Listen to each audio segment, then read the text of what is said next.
Alright, good morning everybody. I figured I would do a quick little video to reintroduce my tarantulas, since until now I have not been able to have a proper video of them because my camera has just not been good, but now it is. So let's do a small reintroduction. Over here, don't run. He usually darts down to the ground when I touch it. This is Kronk. Yeah, turning back this way. This is my curly haired tarantula. He looks great. He's getting braver the bigger he gets. He does still spend a lot of time underground. There's his burrow down there. Oh man, look at that clear shot of that. It's amazing. So that's his burrow, and he spends a lot of time down there. But ever since he's molted, he's been getting very, very brave and spending a lot more time on top. Doesn't run straight under there whenever I touch the enclosure anymore. So, the bigger he gets, the braver he gets. I'm going to have to do a rehousing for him soon. And that's going to be a scary video.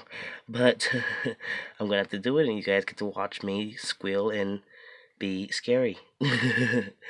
So let's go over here, because we talked about Kronk before, and who I really haven't been able to give a good shout out to is Yzma over here.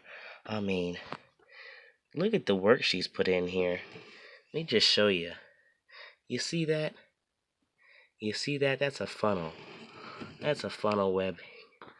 And you can see it goes down in there. And then it wraps all the way around here. Let's see if I can find another entrance.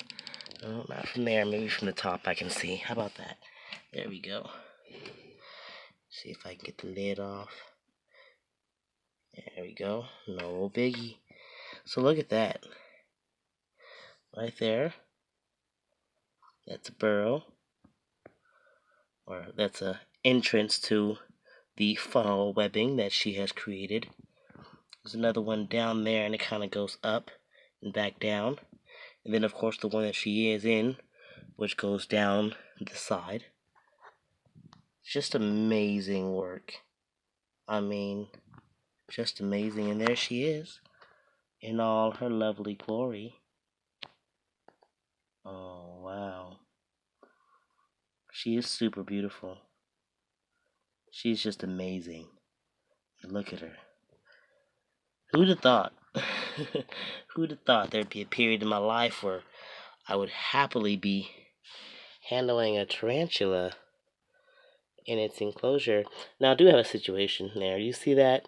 I dropped the mealworm, and it has turned into a poop, whatever. And it's going to turn into a beetle, and I'm not sure what to do about it because I can't get to it at all. It's just like blocked off. So, what do I do about it, guys?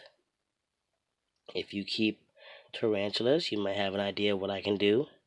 Or am I going to have to just destroy all of her hard work to get to that? What do I do? Huh, Yzma? I need your knowledge. What do I do? Huh? No. Well, that's quite fine then. I mean, I guess you put in enough hard work. Why should you need to think as well? Huh? So yeah, just a little video on that because I can show you how well she has done for herself in her enclosure. So I really want to do that, and I have. So, alright everybody, this is TWR. I'm checking out. This is Yzma, my Metallica pink toe tarantula. Just looking amazing. Her webbing looking amazing. You guys take care. Love yourselves. Love your reptiles. Love your critters of many legs. You guys keep spreading those herps.